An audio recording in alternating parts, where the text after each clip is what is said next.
Alright, what is up guys? Mr. Gruesome here, back for another video, and welcome to another Morbid Month. Morbid Month August 2018. If you don't know what Morbid Month is, it's basically where I take all the scary videos I've done over the month and compile them into one big video, just in case you missed them. Or if you wanted to watch all the scary videos, you could do that, but yeah, that's basically what it is. I've done Morbid Month July 2018, and now this is Morbid Month August 2018. So I hope you guys enjoy, and I'll see you guys in my next video. Peace. Have you ever feared that anything you do or anywhere you go has a darker side to it? Well, get ready for this GTA creepypasta. It all happened with one of my favorite games of all time, San Andreas for the PS2. I was digging through my closet one day and discovered my old PS2 lying there. The cords and everything were already plugged in. I took it to my shelf and plugged the system in. It worked fine. I thought I lost the PS2, so I sold all my games for it, including San Andreas. Knowing it worked, I went straight to eBay.com and searched up San Andreas. I found one new copy for only $4.99 with free shipping. Thinking it was too good to be true, I bought it anyways. About 3 days later, it came in the mail in a weird looking box. I opened up the box and all that was lying in there was a disc. No game case or anything. Just GTA San Andreas in black marker. Odd, I thought to myself. I shrugged and put the game into my PS2. Right off the start, I knew something was wrong. The menu screen was blood red, and all it said was San in white text. No pictures or anything. The game began to load to the cutscene where CJ is at the airport. All normal there until it gets to Ganton, when the ballists shoot through the window. The game cuts to CJ's mom, who is getting shot at. All her organs fall out, and she was screaming in pain until the final shot blew her head off completely. That never happens. When Sweet runs there, he doesn't say anything. He doesn't scream "Mama" like he usually does. When he discovers her dead body, the game went black and a blood-curdling female scream is heard. When CJ receives the phone call, instead of Sweet informing him of their mother's death, a bunch of loud breathing and distorted crying is heard. I wanted to shut off the game immediately, but I was interested. The game started me off at Mount Chiliad, in the shack instead of the alleyway with the BMX. I walked through the shack trying to get out, but everything was sealed. The game then turned black and showed a picture of CJ's dead mom for a split second. Then it spawned me in the alley with the BMX. Something isn't right though. The sky was blood red.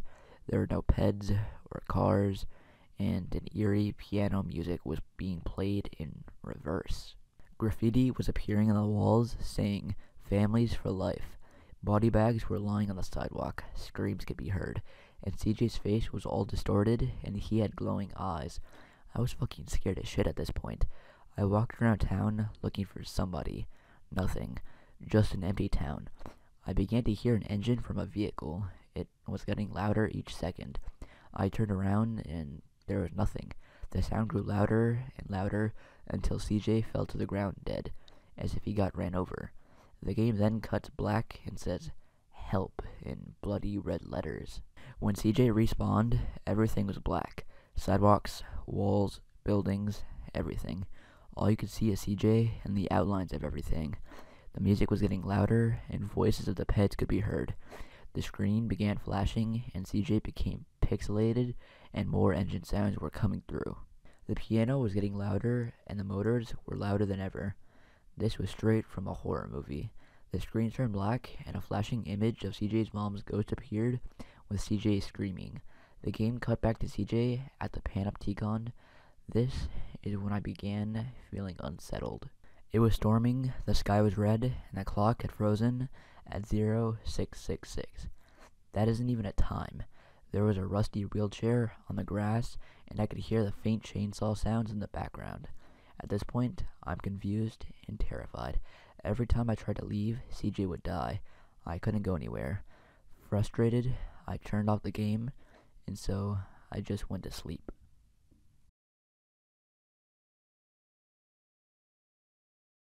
Have you ever feared that anything you do or anywhere you go has a darker side to it?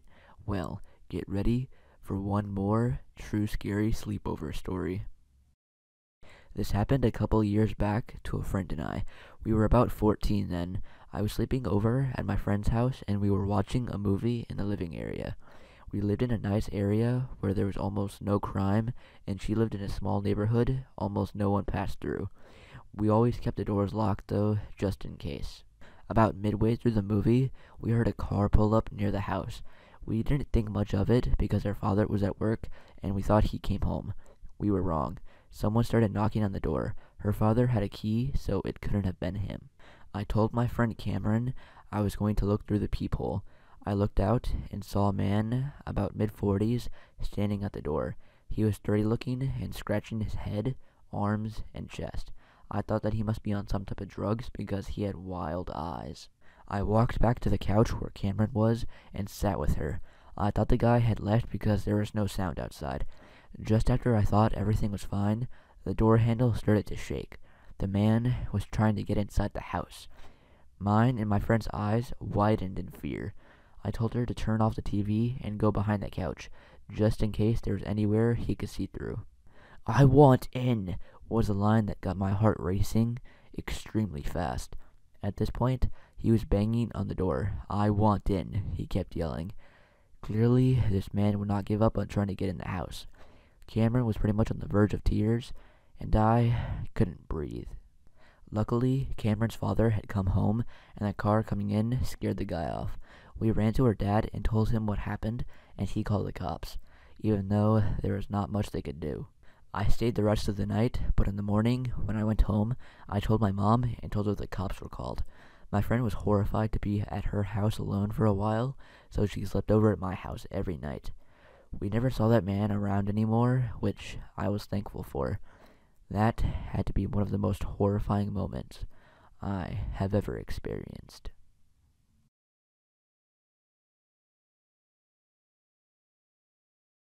After I killed everybody in the police station, I headed towards City Hall to kill the mayor and everybody there. I flew up into the sky and I started to fly to City Hall when I looked down and I saw people walking and cars driving. I then thought to myself, why not kill everybody in my town? But first, it's City Hall. Once I saw City Hall, I flew down to the ground and I walked in the front entrance with my sword in hand. There was a lady at the front desk who I'm guessing was a secretary or something.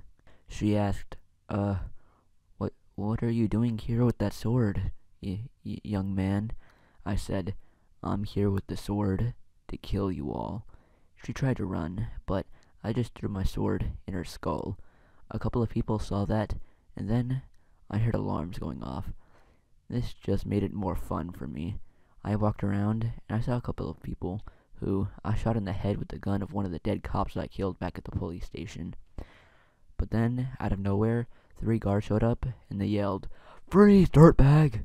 I laughed, and I shot one in the head, then threw my sword in the second's chest, and ran up behind the 3rd guard, and I snapped his neck. After I killed them, I headed towards the mayor's office. Along the way, I saw a couple of people that were trying to escape, but I easily killed all of them. I saw the mayor's office at the end of the hall I was walking in, but there was a guard in front of it. I walked up to the guard, and he pulled a gun out, and he said, Don't come any closer, or I'll shoot." I said, "Go ahead." He shot the gun, but I pulled out my sword and cut the bullet in half. I then pulled out my gun and shot him in the head. After I killed him, I went into the mayor's office, and I saw the mayor behind his desk. Just like the chief of police, the mayor asked, Who are you?" I said, "The name's Tyler Downing." He said, But how? You're dead." I then said, "Well, I'm here, so I guess I'm alive." I then used my sword to cut his entire body in half. After he, let's just say, fell apart, I heard a helicopter and a voice on a megaphone say, "This is state police. We have you surrounded. Come out with your hands up." And so, here I am, surrounded in a building by state troopers. But I guess My fight isn't over yet, and now it's time to kill every state trooper surrounding this building. Before the video ends, I just wanted to thank you all so much for 600 subscribers. That's just absolutely amazing. I know I say that every milestone, but it's the truth, and we'll probably be at 700 in no time. My last video was my 500 subscriber Q&A, even though that was a little late, but yeah, I just wanted to thank you all so much for 600 subscribers. And yeah, subscribe to the channel if you're new, subscribe to my gaming channel, Storm for Decay, link will be down in the description. And again, yeah, this is the end of the video, and so I will see you guys in my next one. Peace.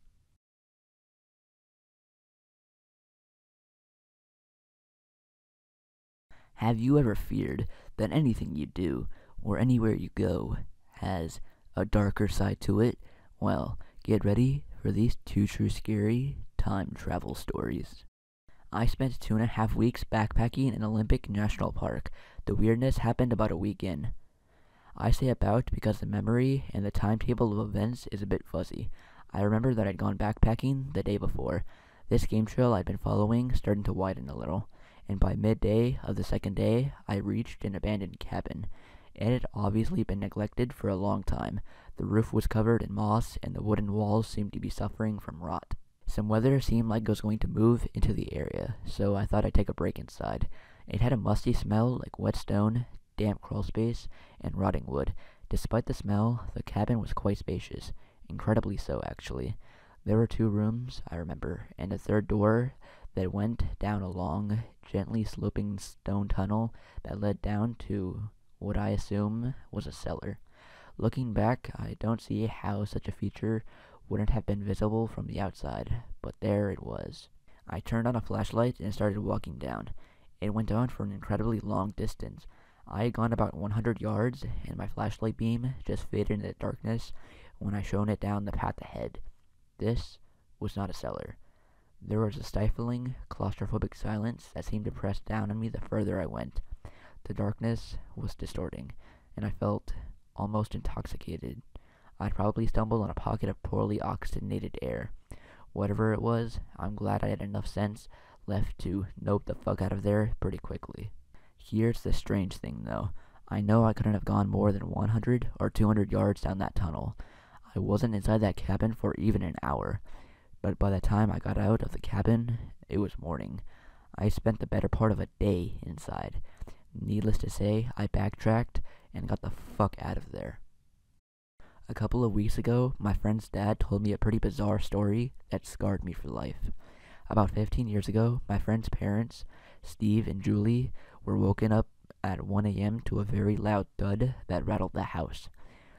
Worried that one of the kids had fallen out of the bunk bed, Steve went downstairs to check on them, but all 3 kids were sound asleep and safe in their beds. Julie told Steve to check the house in case of intruders, so Steve checked the doors and windows before going outside to take a look. After 10 minutes of investigating the noise, Steve came across nothing unusual and went back inside to go to bed. He found his wife absolutely worried sick, and she demanded to know where the hell he had gone and what happened. Confused and tired, Steve told her he found nothing and tried to calm her down before Julie pointed out that it was now 4 a.m. and that he'd been missing for 3 hours. Julie had even gone outside to check on him, and he was nowhere to be found, and didn't respond to her calling his name. Unable to figure out what happened, they returned to bed and slept until Steve had to get up for work in a few hours. Steve owns a painting business, and a couple hours after working on a house, he noticed his eyes started to feel itchy. Then his eyes started to burn.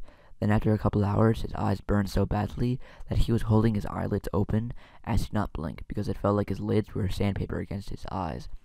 His employees rushed him to the hospital, and Steve was treated for second-degree flash burns on his eyes.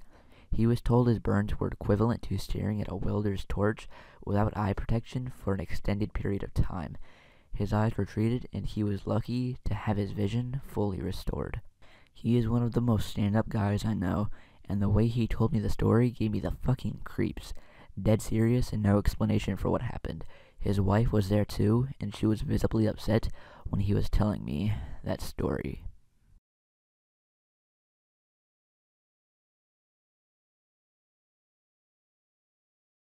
Have you ever feared that anything you do, or anywhere you go has a darker side to it, well, get ready for this Fortnite creepypasta.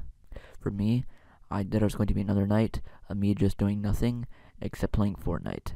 But I guess I was wrong. It started off normal, me just booting up Fortnite and just waiting for the game to load. Once I jumped out of the battle bus, I landed at retail. As soon as I landed, I knew that something was off. It said that if I held the button with the two little squares on it on my Xbox controller, that I could go in first person. I held it long enough and I couldn't believe it. I was in first person on Fortnite. It was amazing. Every little movement, every little detail was just absolutely amazing. But then things started to get weird. I started to get a headache, so I just took some Advil and kept playing. But then the headaches started to turn into the worst migraine I had ever felt. It was so bad that it made me scream in agony. When I was screaming, I was on the ground and wasn't paying attention to the game, and that's when a player started to shoot at me. The pain just got worse. It felt like tiny little shrapnels were entering my body in every direction. And then I had an idea that it was somehow me being in first person that was doing this. While all this was happening, I was still getting shot. I only had a few seconds until I died in game, and I didn't want to find out what would happen to me if I did. So I grabbed my controller, held the Xbox button, and exited Fortnite and turned off my Xbox. At that moment, all the pain I was feeling just suddenly disappeared. I took the next few hours to figure out what the fuck happened and how any of this was even possible. I didn't come up with anything, but after a couple of days, I went on Fortnite again, and when I did, I didn't see a button or option to go into first person. And the reason I'm writing this is for a warning that the next time you want to play Fortnite, just to be careful, because if you see an option or a button to go into first person, don't, because it just might save your life. Have you ever feared that anything you do, or anywhere you go, has a darker side to it? Well, get ready for this one true scary glitch in the Matrix story. About 20 years ago, I was reading a very local paper, this tiny little publication that only covers my hometown of 2,500 people. I came to the obituaries, and there is an obit with a picture of an acquaintance I'll call Jamie. Jamie and I had known each other from toddlerhood, but she was a hard person to get your head around and kept to herself. She wasn't mentally ill or weird, but just so closed you could know her a lifetime and never know anything about her. This was the case for me. After we left school, I had no further contact with her. There was no suggestion of how she died in the listing, and we were only 25 or so at the time.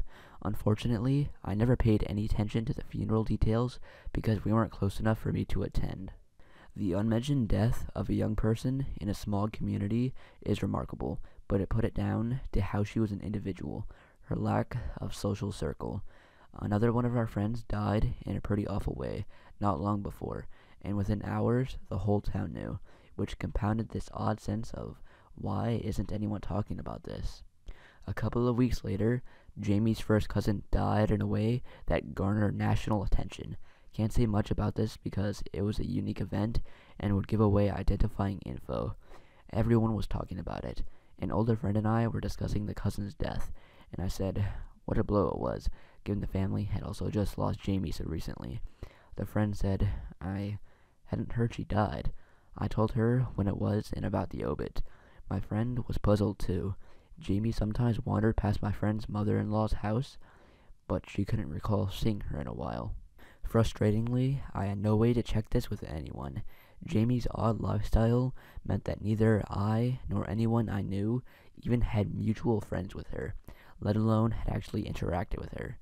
Her family was grieving, and I didn't know any of them beyond sight, so I was hardly going to approach them. I decided to try and find the paper, at the very least, to show my friend. I got back copies, nothing. My memory of the obit was and is vivid, down to the arrangement of the text, the position on the page, typefast, and the photograph. The photograph stuck out too, because at the time, locally was an uncommon inclusion in obituaries, usually reserved for the important or famous. This remained a mystery till quite recently, when she appeared on the TV news on a vox pop with 2 kids in tow. After this, I seriously considered getting psychiatric help. I've questioned my sanity a lot over this event, but I've never found an explanation that is satisfactory. For the record, Jamie's name is unusual and distinctively spelled, and the photo makes misidentification unlikely. Her birthday is the day before mine, so I always remembered it, and I will always remember this.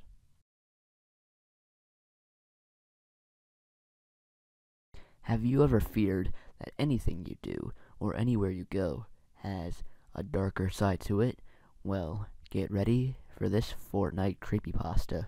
Fortnite isn't just a game to me anymore. It's become a distraction, a way out, a lifeboat in the sea of uncertainty that is my life. When I can't cope, I turn to Fortnite. When I can't eat, or sleep, or concentrate, there is always Fortnite. It's Fortnite that pushes the awful thoughts away from my mind.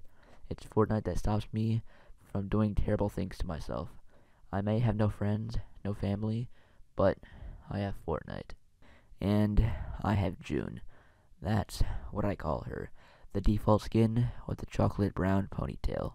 The ponytail that looks so soft that I can't stop myself from imagining what it would feel like to run my fingers through it. It's June who comes to me in my dreams. It's June who is there for me when no one else is. She is not just a character in a game. She is more real to me than anything has ever felt.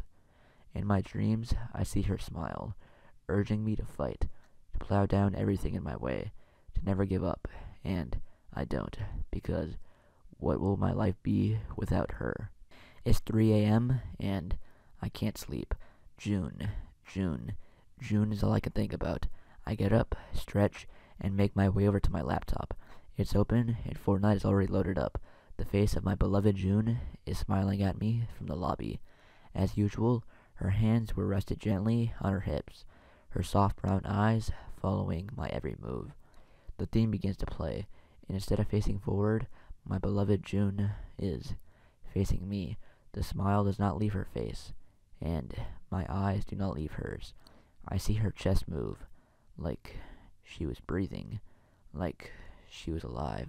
Suddenly, I saw her hand outstretched towards me.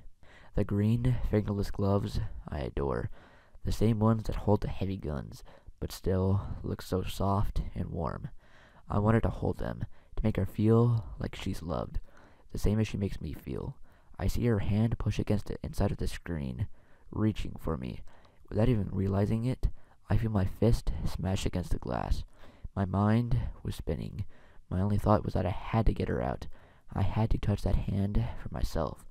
I feel my fist slam harder against the screen of my computer. With every punch, the background becomes more distorted, but the image of June only becomes clearer. My computer is lying on my desk, smashed to pieces. My breathing is heavy and my vision blurry. There is something sitting in its place. Someone. Through my dizziness, I can see it's her. June is sitting before me, her legs dangling over the table. Her hand is still reaching me, and I feel my breath catch my throat. I lean into her, her warm hand on my cheek, feeling like everything I'd ever wished for. I took her hand in my own and kissed it gently. She giggled softly as my lips brushed against her fingers. She slides off the table, and her arms slip around my neck. I feel her warm breath against my face as she embraces me. I feel her perfect lips trace my jawline, and my heart flutters. She leans closer, her breath now soft against my ear. "Let's play Fortnite," she whispers. I nod, unable to speak because of the awe I still felt. I was not aware of what she was about to make me do. "Follow me," she smiled, her soft, chestnut brown eye winking at me. Joining hands once more, June led me towards the door to my room and out into the corridor. She pulled me into the kitchen, the familiar purple glow surrounding a knife that rested on the counter. This all felt like a daze, a dream, but I certainly never wanted to wake up. Why don't you take it? June laughed gently. I did as my lady pleased, and picked up the knife without a second's thought. It felt cold and heavy in my hands, but also somewhat right. See, it feels so good, doesn't it? I felt my head nodding without my control, but I didn't fight it. She knows me better than anyone else. We were meant to be together forever. In the reflection of the blade, I saw my lips mouthing those very words. Together forever, together forever, together forever, together forever, over and over, as if I could not stop. But we can't be together. They won't let us. They think I'm just a character in a game, I hear June whisper to me. I stop, clenching my fist tightly around the blade. I couldn't imagine life without June by my side. Not now. Not now that I had finally run my hand through her silky tresses and kissed her smooth, soft skin. I feel my hand reach up, carefully brushing the hair out of her face. She was real. We will prove them wrong, June. I'll make sure of it. Suddenly, I heard a door creak open, and I turned to see the face of my roommate. Who were you talking to? He stares at me with a look of disdain. How is he not seeing June? Don't you see her? He simply looked at me like I was the delusional one. A huge wave of pure rage engulfs me. He who was June warned me about. Without thinking, I lunged at him with the knife. All I could think was, June, June, June. The blade led the way, slicing into the flesh of the disbeliever. Scarlet drops clung to the end of the knife, slowly letting go one by one and crashing to the floor. The stain left on the heat hen's clothes spread like a blot of ink, his energy ebbing away with every growing second. I feel the grin on my face grow wider as I slash further, the cool, crimson blood splashing onto my face. My roommate dropped to his knees, weak and helpless, an image I recognized all too well from my hours upon hours of Fortnite. June held a baseball bat in her hands, the one I never played with. Finish him off. I breathed heavily as I grabbed the bat from her open hands. She smiled so peacefully. I knew what I was doing was right. Surely it must be. I'm doing it for her, aren't I? My hands raced higher, then plunged with a great force, hitting him again and again. His now labored breathing was growing weaker with every blow. Had he been screaming? I couldn't say. His power was failing him, flying away from his body. 10 HP left. I hit one more time, and the body collapsed, colliding with the floor. His blood run from his mangled corpse like a river of red, leaving its vessel and rivulets across my kitchen floor. The sight of his body snapped me out of my daze. It should have gone by now. Why is there so much blood? She didn't tell me about the blood. I turned to June, and my heart dropped. The beautiful image that was once there vanished without a trace, leaving no evidence to prove she was really there. They must have taken her, my beloved. How could I have let my guard down like this? I fumbled for my keys and ran out the door into the night, the bloody baseball bat clenched tightly in my grasp.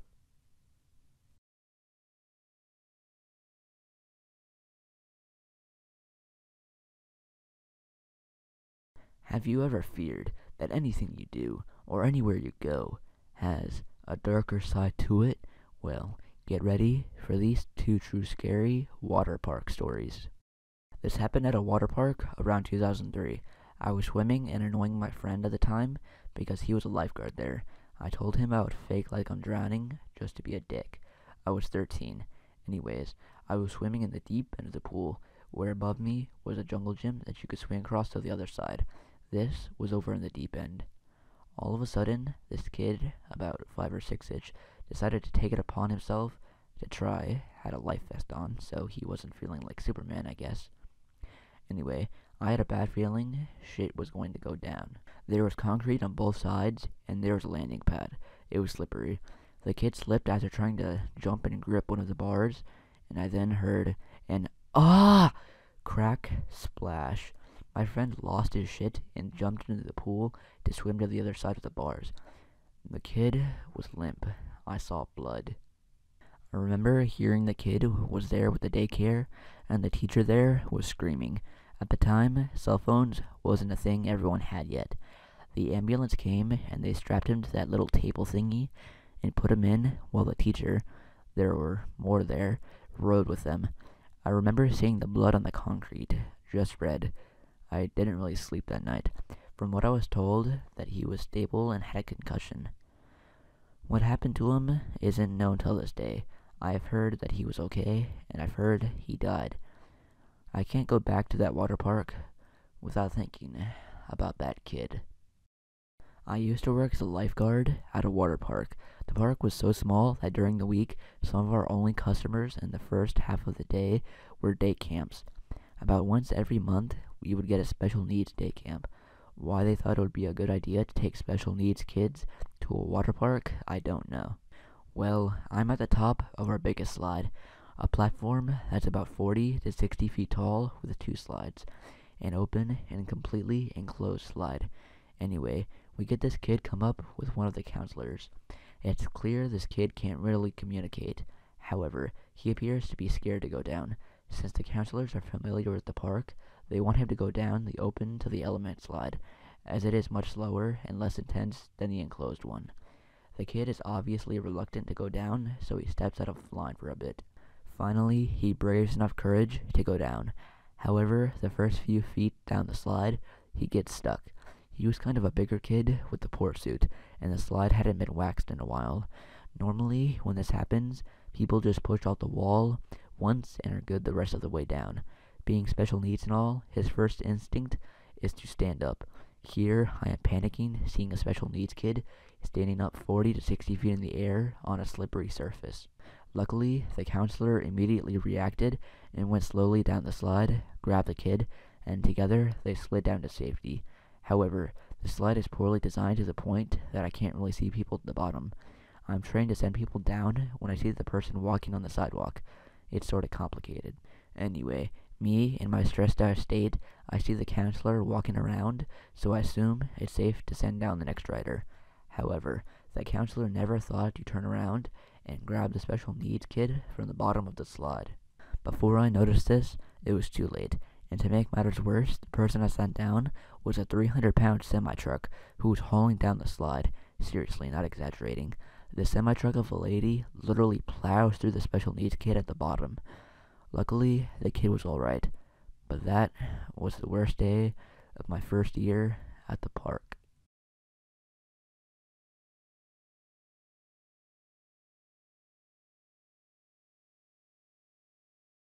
Have you ever feared that anything you do or anywhere you go has a darker side to it? Well, get ready for one true scary Reddit Let's Not Meet story. Back in 2011, I was within a circle of friends that made it a tradition to go camping at a certain spot every May long weekend.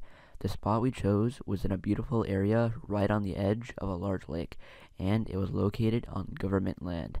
The lake itself had a dam on it, so during May long, the water levels were always low, if not completely empty, making it possible to walk across it. People were allowed to camp there as long as they weren't causing trouble or making a mess, and it was generally a good time for everyone. The spots themselves were spaced far enough apart that you had your own privacy, but not far enough that you couldn't meet other people. And this particular year, our spot was in the middle of a small hill, with one campsite below us and one above us. The first night of our trip happened without incident. During the second day, the people staying at the site below us had moved in. We didn't think much of it, and continued drinking throughout the day and into the night. At about around midnight, the people at the campsite below us were really out of control. They were yelling and screaming, and their music had gotten even louder. So our friend Ben went down to ask them to turn it down. He was promptly punched in the face, and he came back to inform us that he was 90% sure they were on drugs. After that, the vibe wasn't as relaxed, and we were all somewhat on edge. I was feeling really tired, so I just decided to go to bed. Some of my friends were still awake, including Ben and one couple, Lily and Derek, that were visiting another campsite we had made friends with that day. I could hear that the campsite below was still blasting their music and partying pretty hard, but I just tried to ignore it and go to sleep. I don't know what time it was when I was jolted awake. Parts of this are somewhat of a blur. All I know is that I sat straight up as soon as I heard the screaming and yelling coming from outside my tent. I quickly ran outside to find our campsite in chaos. One of my friends was clutching their chest. People were running around and screaming to call 911. I was quickly informed of what happened. Apparently, not long after I had gone to bed, the people camping at the site below us decided they weren't finished talking to Ben, and on their way up, they had encountered Lily and Derek walking back. Now, Derek and Ben are about the same height and have the same color hair, so they thought that Derek was Ben and bottled him both and Lily over the head with a full glass bottle. I don't know if that was the same guys that showed up at our campsite, but I was told that everyone else was sitting around the fire when 2 or 3 huge guys appeared from the darkness and walked over to them. One had a paring knife, and the others had a butcher's knife in their hands. Ben saw the knives and had gotten up to talk to them, and had barely spoken a word when the guy with the paring knife stabbed him once in the chest. At the same time, some people from the campsite above had seen the guys coming and came down to help. One of the guys, Tim, was coming down the hill when one of the guys with the butcher's knife ran up behind him and stabbed him in the stomach. From there, sheer panic ensued. This is where I came out of the tent. Tim's wound was bleeding profusely, and he was losing way too much blood. His friends ended up putting him in the back of his car and speeding off to meet the ambulance halfway. Ben was also bleeding, but his wound wasn't as deep as Tim's, and we were able to keep him calm until the ambulance arrived. The guys with the knives ran off into the darkness, back down to their campsite, and took off in their Land Rover. My boyfriend at the time and I had gotten into his car and drove to the entrance to try and flag down the policemen on their way to the scene. Once they arrived, we were informed to stay in the car, as they had released a canine search unit to hunt down the people who stabbed our friends. By the end of the night, they had arrested the men. They had tried to flee the scene by driving their vehicle across the lake bed, where they got stuck in a muddy section of the lake. They were on a concoction of several drugs as suspected. Luckily, both Tim and Ben survived, although Tim had lost a lot of blood and took a few weeks to recover from his wounds. Derek and Lily had huge goose eggs on their heads, and possibly one person had a concussion, but I can't recall. It was definitely the scariest thing I have ever experienced, and a few of us had to testify against them in court. So, freaky people on drugs with knives that tried to kill us, please, let's never, ever meet again.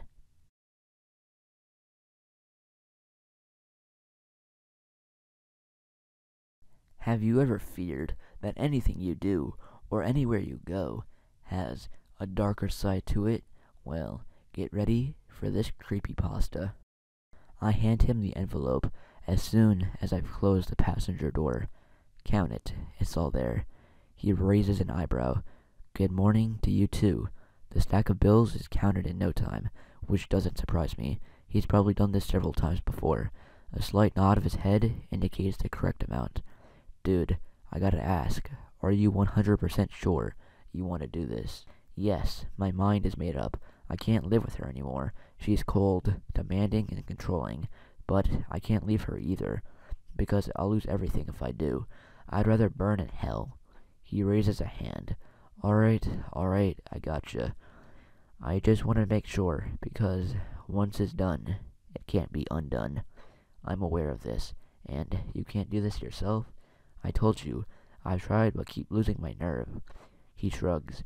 Okay then, so let's go through this once more. Dinner's at 6 sharp. I ring the doorbell at 6:05, then one clean shot to the head. Execution style. Yes please, quick and hopefully painless. That will be done, he says, and we shake hands. My wife and I are eating dinner accompanied by our usual silent tension, eyes on our plates instead of each other. I'm surprisingly calm, not even flinching, when the doorbell rings. As she pushes her chair back to get up, I stop her with an outstretched palm. It's okay. A quick glance at my wristwatch tells me it's 6:05 p.m. I'll get it.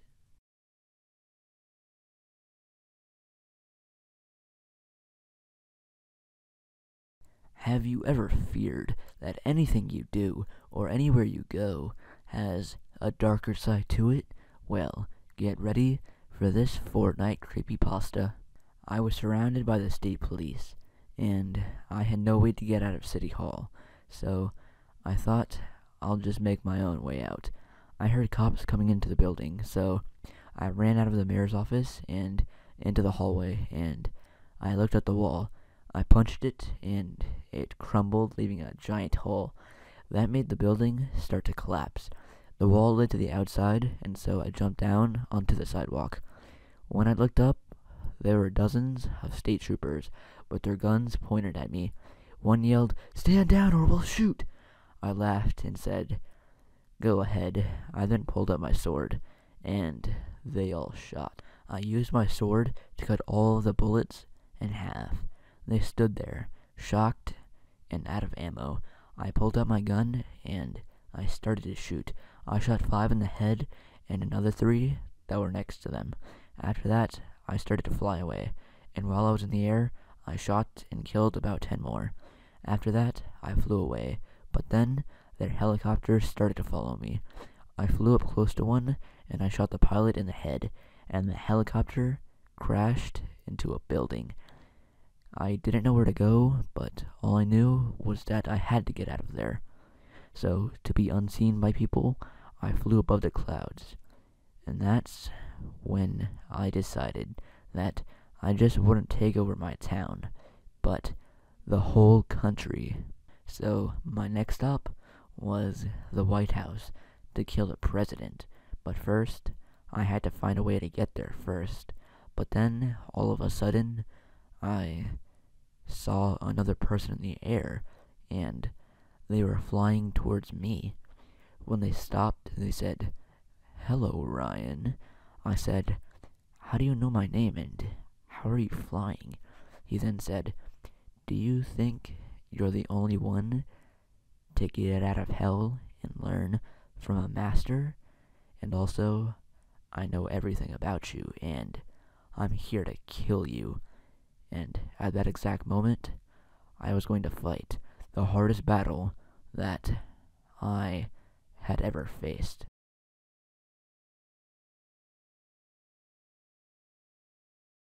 Have you ever feared that anything you do or anywhere you go has a darker side to it?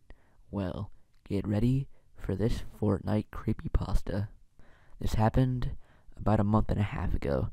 I'm counting the days, and I'm not sure what to do about what happened. I'm quite well known around my school for my skills in Fortnite, which ultimately led to my best friend's disappearance. It was a normal day, and school didn't seem off at all, apart from my best friend being absent. I got home, put away my items, and sat down to play some Fortnite. As soon as my PS4 had loaded, I noticed that throughout the day, I was getting spam invited by my best friend. Eager to see where he was today, I quickly joined, which to this day has been my biggest regret. I joined and plugged in my mic. As I was about to say hello, I freezed. I heard sobbing coming from the other end. "Kyle, why did you join? Why? Why?" It was my best friend. I quickly asked what was wrong, and all he said was, "I trust you with my life." The loading screen for Fortnite instantly starts. We were put into a duo game. Everything happened spontaneously, and we were in a game in a flash. He straightened up and carried on like I never heard anything he said, but he asked that we go try hard because his stats aren't looking so good. I agreed to try my best. We dropped Pleasant Park and carried out as a normal game. Well, I asked him questions, and he gave me straight, non-detailed answers. Top 6. Only 3 teams to go, and the other 2 teams are in a fight. Out of nowhere, my friend gets sniped. I go to help him, but he shouts into his mic, "No! We have no time! Just survive!" I ask what he means, and he quickly explains that something happened, and he can't lose this game. Me being distracted, I also get sniped, and I feel a hard push of air come from my TV. I then hear the loudest, most horrific shriek I have ever heard come through my headphones. I fall back stunned. I look up and see the notification show up that my friend left the party and the game. I hold circle to back out and succeeded, but when I get to the pre-game screen, someone I've never seen before is in my lobby. I hear him plug in his mic and whisper, "Game over." As I put 2 and 2 together, I run 2 blocks to where my best friend lives, and I bang on the door as loud as I can. A lady I've never seen before answers. I quickly say, Who are you? Where's Riley?" She responds, "Who's Riley and who are you?" I haven't seen my best friend since. No one seems to remember him or know anything about him. If you know where my friend is, where Riley is, please tell me. But if you even know who the guy who said game over is, please, please speak up.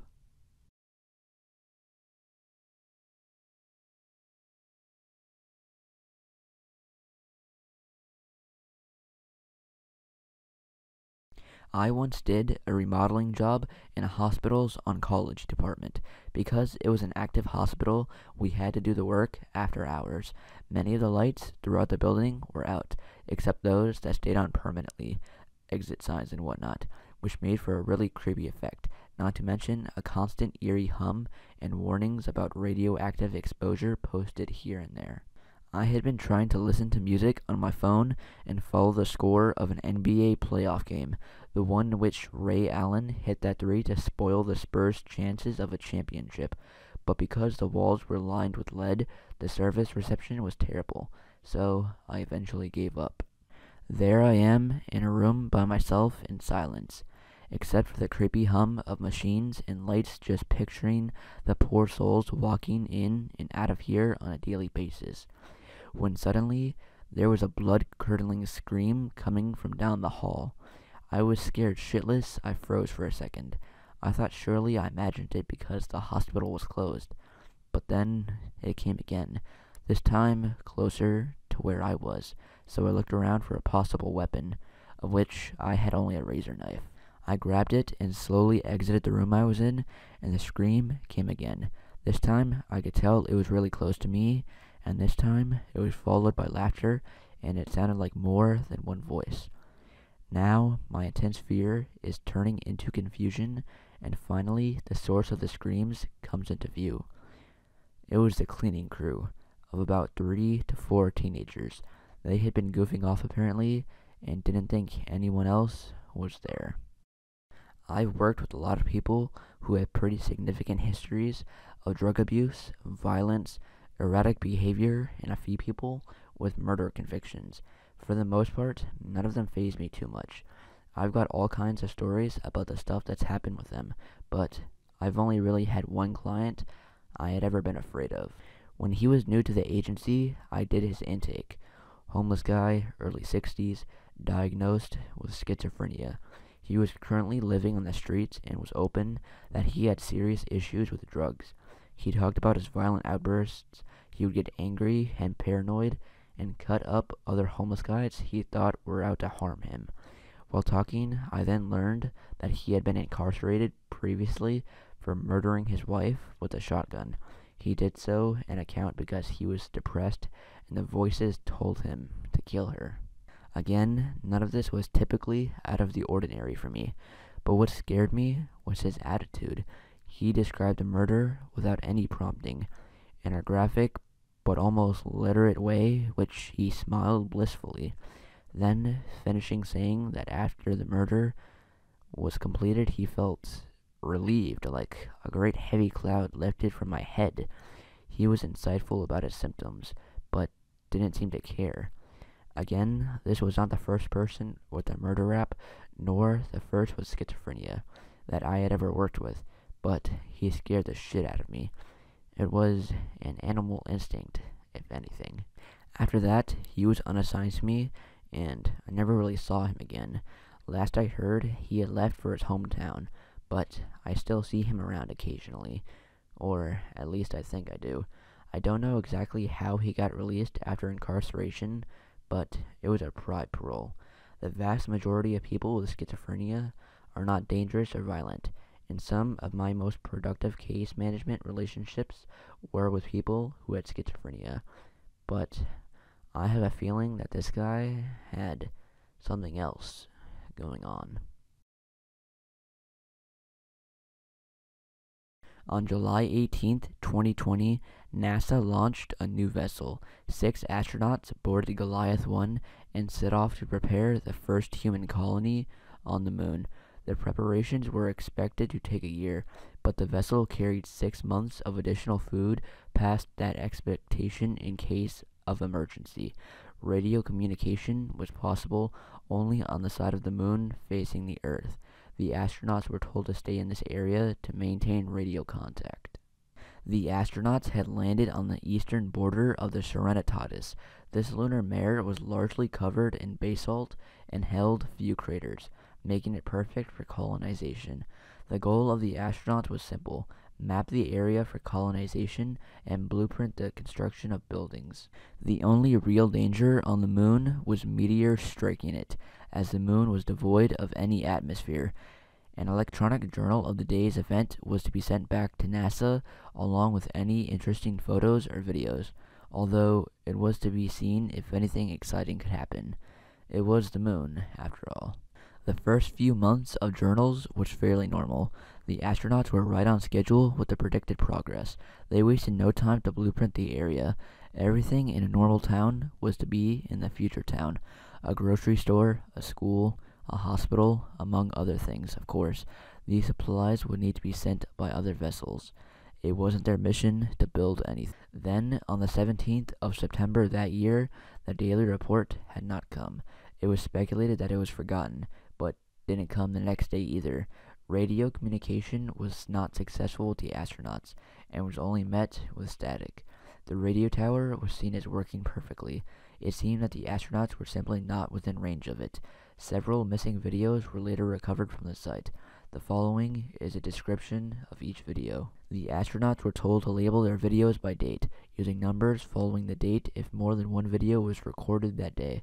The first video was labeled approximately as September 16th, 2020.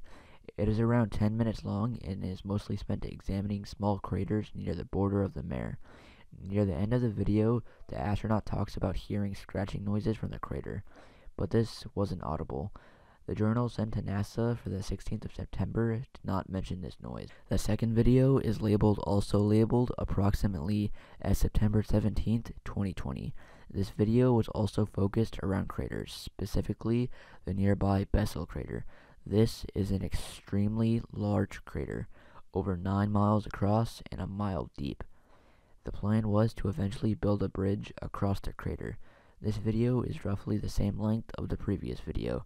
The astronauts begin to make notes of the crater when the scratching sound is heard again. This time, however, it is quite audible and appears to be coming from the basin of the crater. The sound becomes so loud it begins to irritate the astronauts. One of the men looks down over the edge to find the source of the sound. A force unseen by the camera suddenly pulls the astronaut into the crater. His screams are heard briefly before the camera is cut short. The third and final video is labeled Code 7700. Please help. The date is unknown, but it can be assumed it is probably the next day. It begins with an astronaut in an oxygen tank talking to the camera. He explains in a calm voice that he has been unable to contact the radio. He also explains about how 2 of the astronauts have been horribly slaughtered. At this point, tears start to roll down his face, But he continues in a calm tone. The scratching noise from the previous videos is heard suddenly and sharply. The camera is knocked to an adjacent wall of the tent, and we listen to the astronaut pleading, followed by a heavy thump. The man continues to plead and cry out for help, stating that he can't breathe. The camera is completely turned away from the man, so it is not seen what is attacking him. We see blood begin to splatter the adjacent wall. The man continues to scream for help and is now completely bawling. Blood splatters against the wall for a second time, against the wall, alongside the sound of bones snapping and flesh being torn from them. His pleas for help suddenly stop and are just reduced to an inane screaming and crying.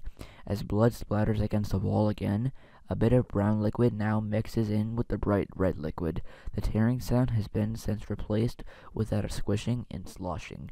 The only sound the man makes now is a quiet death rattle.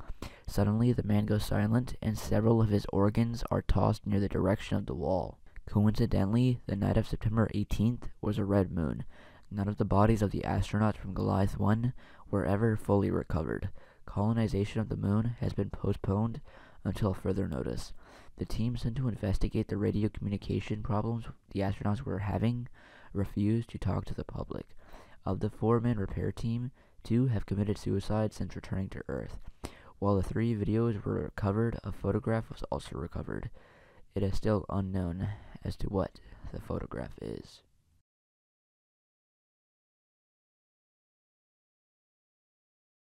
My name is David, and I finally reached the maximum amount of XP needed for the final form of the drift skin. Once I finally unlocked it, I was so happy. It took me such a long time. But anyways, I loaded up a game and was jumping out of the battle bus, and I decided to land Paradise Palms. After I got some weapons, I saw a player and quickly killed him with my AR. I saw that the storm was coming in, so I decided to go through a rift and get inside the zone. Once I jumped through the rift, it didn't stop. I just kept falling. It then stopped showing the blue part of the rift, and I then was somehow transported or rifted to what I can only describe as a void, and I can tell you right now, I was freaking out. And then it showed people. It showed a baby and a woman that looked like my mom.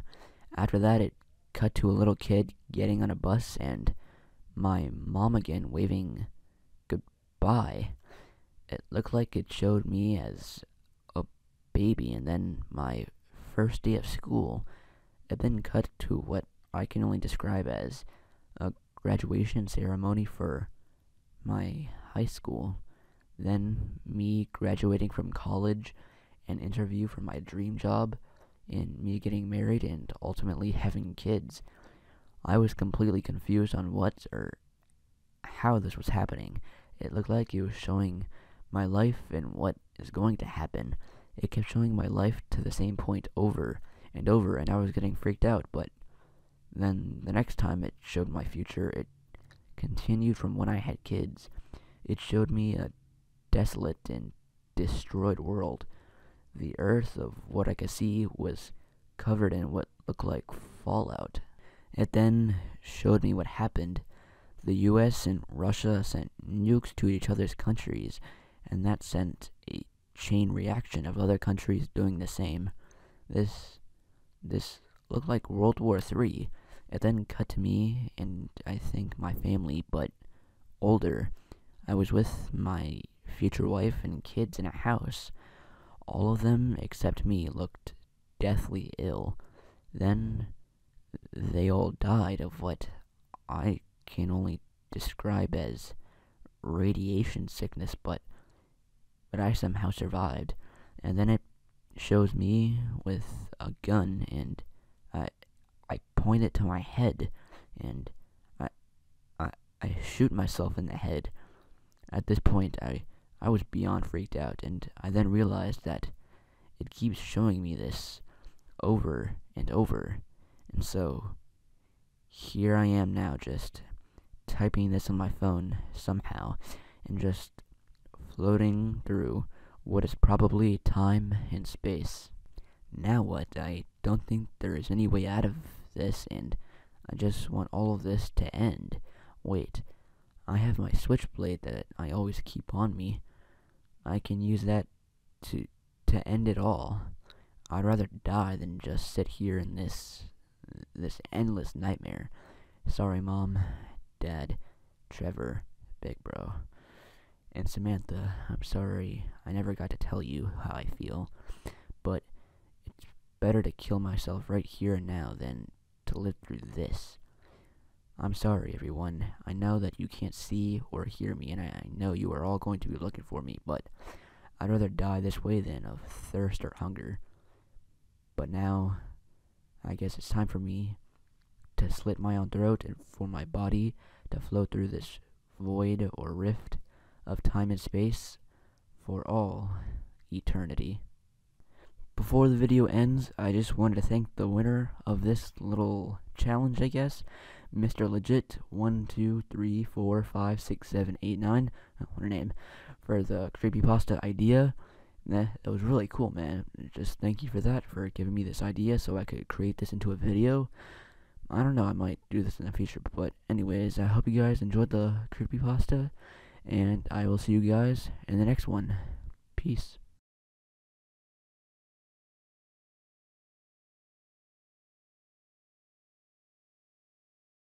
So one day, I was working a busy job and had just gone home to hop on Fortnite. I opened Fortnite as usual, logged off on my brother's account because lately my brother plays Fortnite on a separate account. I don't know why he's gone into Fortnite so quickly, even though he's 12, but I don't mind it. I log onto my profile, choose my character. I personally use the Zoe skin because it's okay and looks good, and I think it's better than the other skins I use. I put everything else, like the pickaxes and the gliders, on random, and I hop on a game. I mostly play solos because that helps me become better at Fortnite because, let's be honest here, we always try to mess around in duos or squad, causing you to lose a game. Anyways, I hop onto a game and play as usual. I landed a dusty divot and started to loot stuff. I easily get a kill with a blue assault rifle.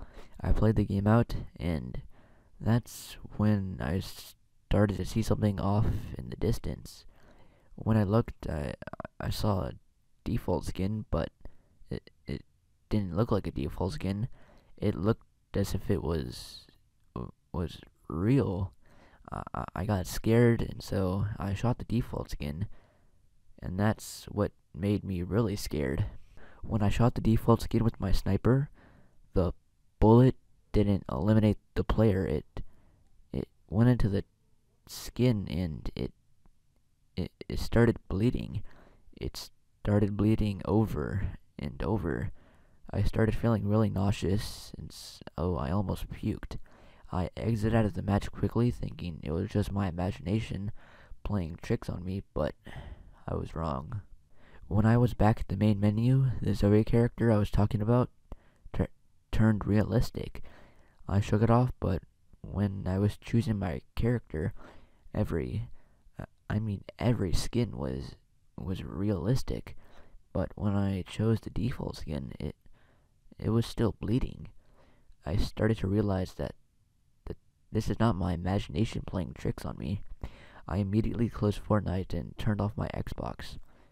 I tried to figure out what this was, a glitch, a bug, or something I can't explain. So I just went straight to bed at 11:08 p.m. My heart was pounding faster than a mouse. I closed my eyes and tried to fall asleep as fast as I could. And if anything else strange or weird like this continues, I'll keep you all updated.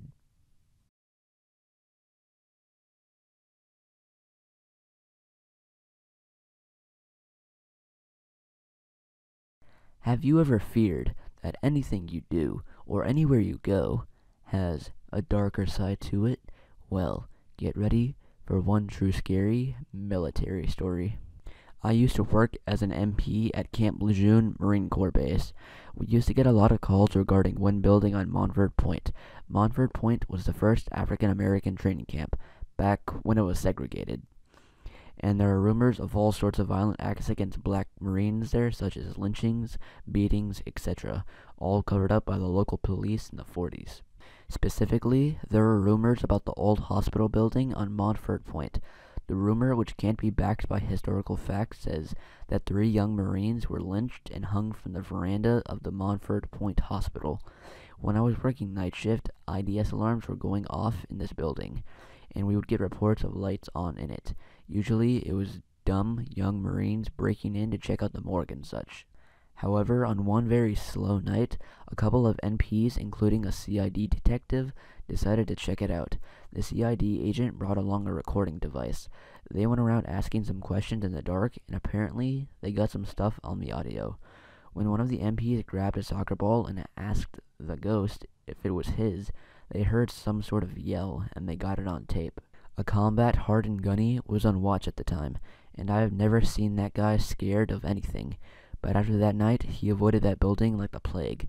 As he said, if I can't wrap my hand around its neck and strangle it, then I'm afraid of it. We would also get calls from the old hospital on the main camp, which is now the headquarters building. Some of the guys on overnight duty would report seeing a guy in service alphas rolling a gurney down the hall. It was always the same report, and no one could ever be found matching the description. Sometimes I like to think it's just a general or the sergeant major fucking around with the Marines on watch.